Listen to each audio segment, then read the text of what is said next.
नमस्कार दोस्तों, मैं राकेश वर्मा आप सभी का स्वागत करता हूं आपके अपने परिवार एसएन गुरुकुल पर। साथियों, आप सभी को ज्ञात होगा, आप सभी अवगत होंगे कि अक्टूबर 2023 में जो बिहार कांस्टेबल पुलिस भर्ती की जो परीक्षा हुई थी, कई अलग अलग चरणों में प्रथम चरण से ही पेपर लीक के मामले सामने आए थे और कई चरण का परीक्षा संपन्न होने के उपरांत इतने बवाल हो गए पेपर लीक मामले को लेकर के कि परीक्षा पूर्णतः स्थगित करना पड़ा।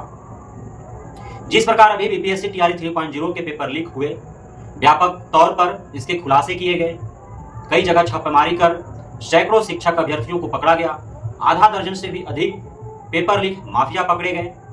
उसी प्रकार से जब पुलिस कांस्टेबल भर्ती की जब परीक्षा हुई थी तो बड़े व्यापक स्तर पर पेपर लीक और धांधली सेटिंग के मामले सामने आए। अंततः केंद्रीय भर्ती परिषद बिहार पुलिस को पूरे परीक्षा रद्द करने पड़े।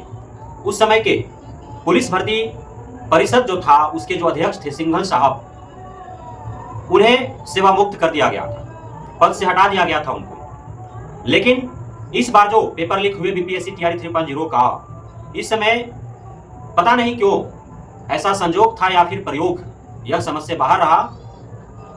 1 महीना तक लगभग बीपीएससी आयोग अनाथ रहा। बिना चेयरमैन के ही बीपीएससी टीआरई 3.0 की सारी प्रक्रियाएं हुई। बीपीएससी टीआरई 3.0 के जो पूर्व चेयरमैन थे अतुल प्रसाद जी, उनके द्वारा जो पैमाना तय किया गया, उनके द्वारा जो भी प्रक्रियाएं बनाई गई, उसी के आधार पर पूरा परीक्षा जो है वो संपादित किया गया। बीपीएससी टीआरई 3.0 जिस दिन परीक्षा हुए 15 मार्च 2024 को, शायद उसके एक दिन पूर्व या उसी दिन परमार रवि जी बीपीएससी के चेयरमैन के तौर पर उन्होंने पदभार संभाला। लेकिन दुर्भाग्य रहा कि वे पदभार संभालते हैं और उनके अध्यक्षता में प्रथम परीक्षा ही रद्द करनी पड़ती है, क्योंकि पेपर लीक व्यापक तौर पर हो चुके थे।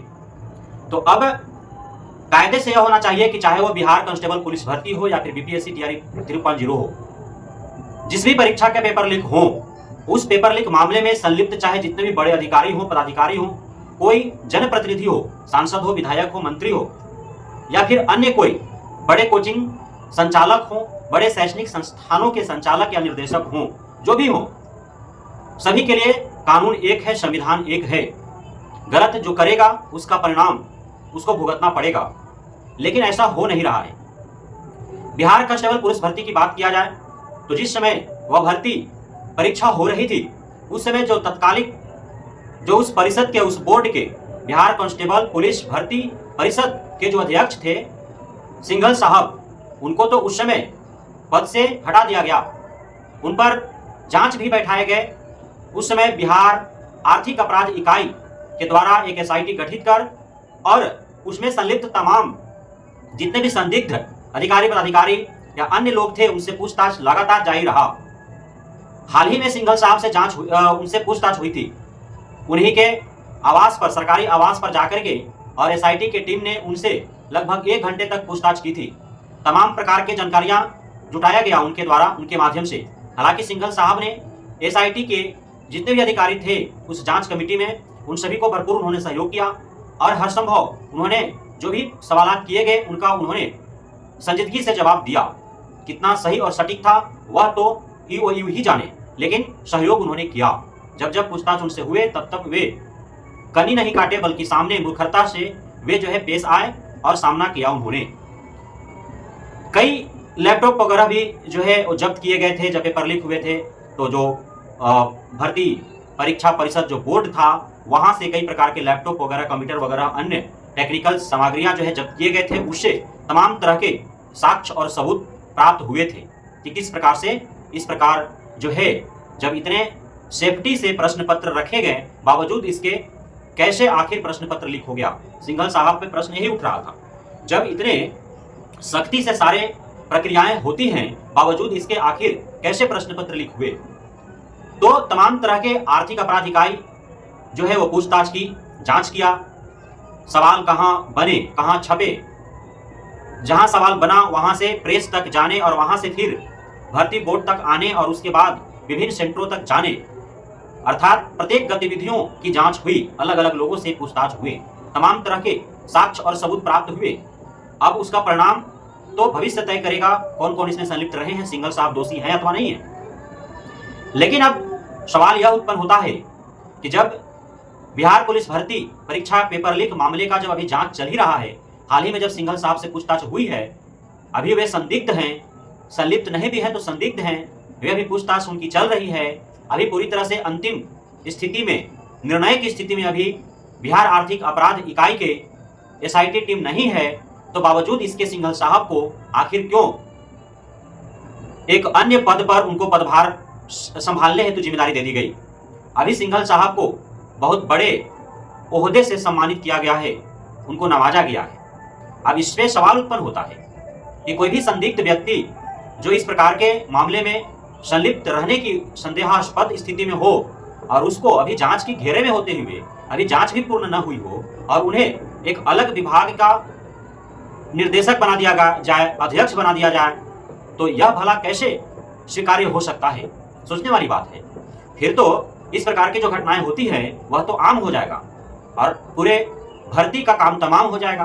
बेरोजगार बेरोजगार ही रहेंगे, सरकार भर्ती देकर के फिर थपथपाते रहेगी, पेपर लीक होंगे, फिर बेरोजगार सड़कों पर होंगे, री एग्जाम कब होंगे इसकी कोई अता पता नहीं रहेगा और बेरोजगारी का आलम ऐसा होगा कि नव युवा जो हैं या युवाएं जो हैं या बेरोजगार लोग जो हैं वो आत्महत्या करने पर मजबूर रहेंगे। आखिर बिहार सरकार को ऐसा क्या जरूरत पड़ गया था? क्या सिंघल साहब एक ऐसे व्यक्ति थे जो BSPCL के सेक्रेटरी डायरेक्टर के रूप में कार्य कर पाते? क्या उनके उस पद हेतु क्या कोई अन्य व्यक्ति नहीं मिल पा रहा था बिहार सरकार को, जो एक संदिग्ध अपराधिकारी को उसको उच्च ओहदे से नवाज दिया गया? आखिर क्यों? इससे तो जो सिंघल साहब हैं उस जैसे अन्य जो भर्ती बोर्ड हैं उसके जो अध्यक्ष या फिर निदेशक हैं उनका तो और मनोबल ऊंचा होगा। वे इसी प्रकार की घटनाएं करेंगे ताकि उन्हें प्रमोशन मिल सके, उन्हें उच्च पदवी प्राप्त हो सके। आखिर क्यों ऐसे बिहार सरकार को इस प्रकार की जो है जरूरत पड़ गई? और भी लोग थे, सिंघल साहब से भी काबिल लोग हैं बिहार में जो किसी विभाग के किसी पदवी को संभाल सकते हैं, लेकिन आखिर बिहार सरकार को क्यों? तो इससे यही सवाल उत्पन्न होता है और संदेह उत्पन्न होता है कि कहीं ना कहीं सरकार के देख रेख में ही पेपर लीक जैसे मामले जो है वो सामने आते हैं। इस प्रकार के घटिया कुकृत्य होता है। SC/SK के पाठक हो या फिर BPSC के चेयरमैन, पूर्व चेयरमैन हो, शहीद बिहार के संरक्षण में पल पल रहे हैं, चाहे हजारों करोड़ रुपए का घोटालेबाज SC/SK के पाठक हो या फिर TRE1, TRE2, TRE3 अपारदर्शी तरीके से पूरे घपले, घोटाले, सोलवर गैंग, सक्रियता, पेपर लीक, पैसे पर जो है पेपर बेचना, नौकरी देना जैसे मामलों के संलिप्त अधिकारी, पदाधिकारी, कर्मचारियों को बिहार सरकार जो है वो संरक्षण प्रदान कर रही है। सिंघल जैसे लोगों को, सिंघल जैसे पदाधिकारियों को संरक्षण प्राप्त कर रही है, उन्हें उच्च पदवी दे रही है।